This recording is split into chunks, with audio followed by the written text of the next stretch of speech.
ओम नमो ज्याद्या वेद प्रतिपाद्या वेदेशुस्मृत्या आत्मरूपा देवा कुशी गणेशु सकलार्थमती प्रकाशु अने निवृत्ती दासु अवधारी रोई आता कृपा भांडवल सोडी प्री घरी मती माझी पोतडी करी ज्ञान पत्ते जोडी थोर आमाते.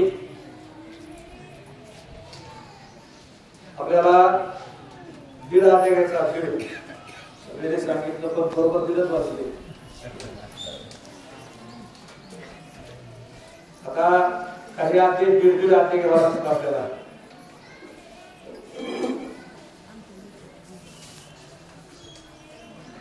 म्हणजे आपली शक्ती 1 महिन्यात अलीकडे येते.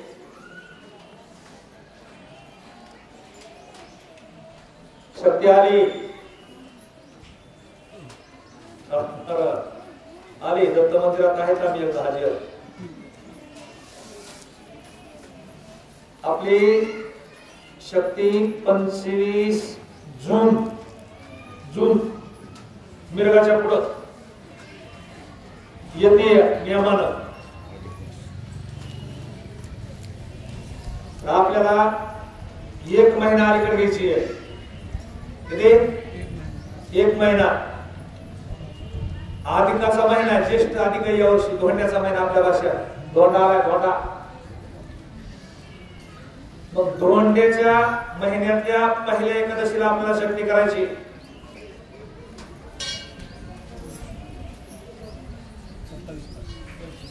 पंचवीस 27/5 शुद्ध अधिक मासातली एकादशी बुधवार येतोय. नाहीतर 25/6 येत होती. आपल्याला हे रजित मोहन दीड करून आते काही ऍडजस्ट करावं 5-6 दिवशी लागेल. त्याच्यासाठी जरा दीड आते घ्यायचं म्हणजे थोडक्या चालू चलावं लागेल ना. होय ना तेव्हा मी तसं करायला पाहिजे का नुसतं सांगायला पाहिजे. कल्पना दिली. आता हे युद्ध काढ म्हणलं युद्धच काढ. किती पाणी लावून सांगितलं तरी भांडणच आहे. आणि किती बी भांडणात तुम्ही काय डोक्यावर हात फिरत असते का नाखाली देतो दुसरं काय कळत नाही. आणि विशेष करून माता मावल्याची भांडणं बघा लहानपणी बघा बाकी मिळायचं आमचं बाकी होतं बघायला मिळायचे. सगळं सुटायचं म्हणजे फिरणं सोडायचं सोडायचं माझ्याकडे काय होतं तवा. आता मावल्या भांडणे घेऊन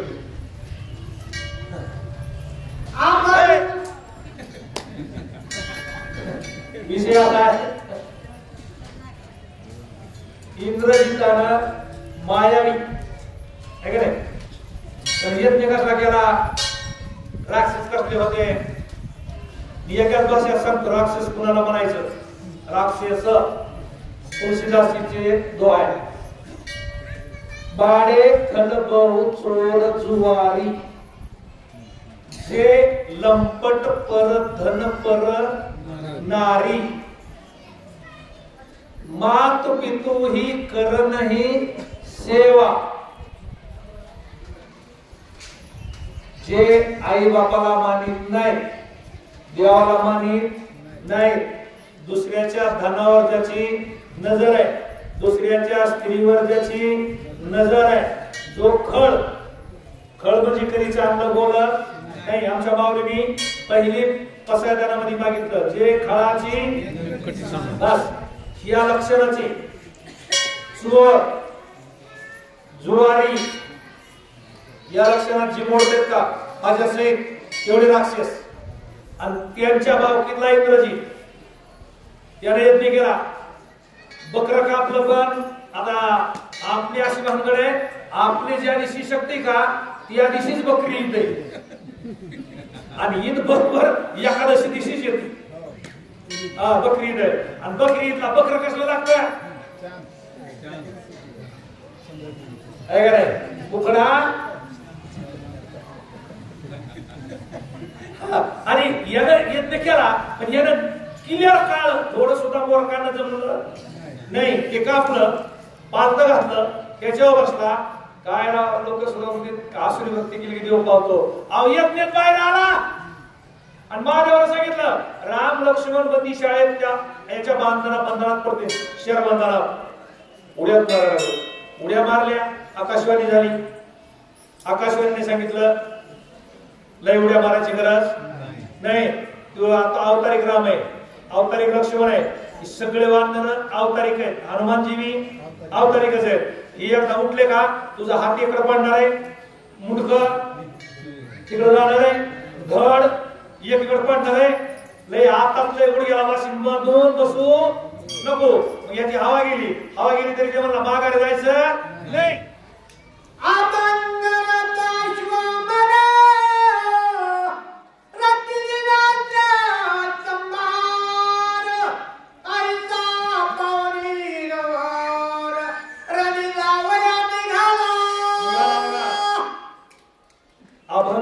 अभंग युद्धापुरताच आहे अभंग आहे का शेवट राहणार आहे का फक्त युद्धात रामानं बाण मारला तरी मोडणारा नाही असा रथ मिळाला त्याच्यावर तो बसला मिशात मिळवायला लागला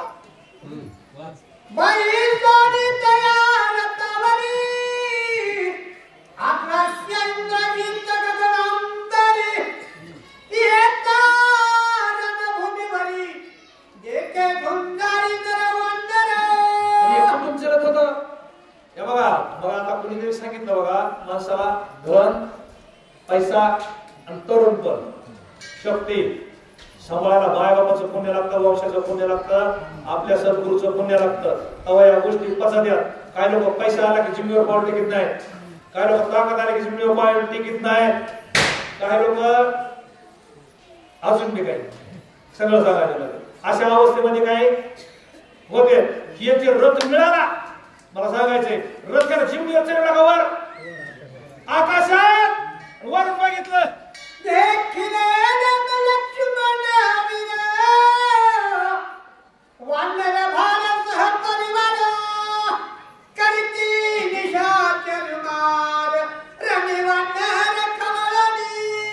वानराने बघितलं वर गेले वरून त्याने एक वानर टिपायला सुरू केलं फट फट फट फट त्यावेळेस वानराला वाटलं आता का आपलं खरं नाही इंद्राजी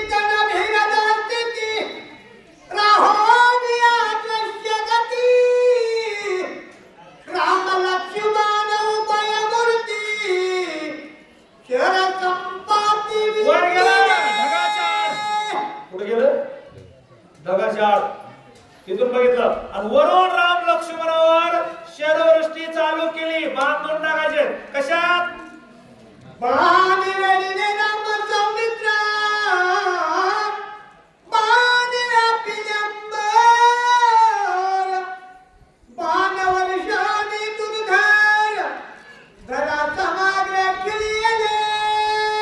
थोड्या दिवसाचा काळ असते थोड्या वेळाचा काळ असतो थोड्या मिनिटाचा काळ असतो कुणाचा वर गेलं याला वाटलं मी खऱ्यानंच वर गेलो वरून इतके माला टाकले नाथ महाराजांनी सांगितलं नभमंडळ आहे आपलं पृथ्वी आपले वानराचं सैन्य व्यापून टाकलं गगना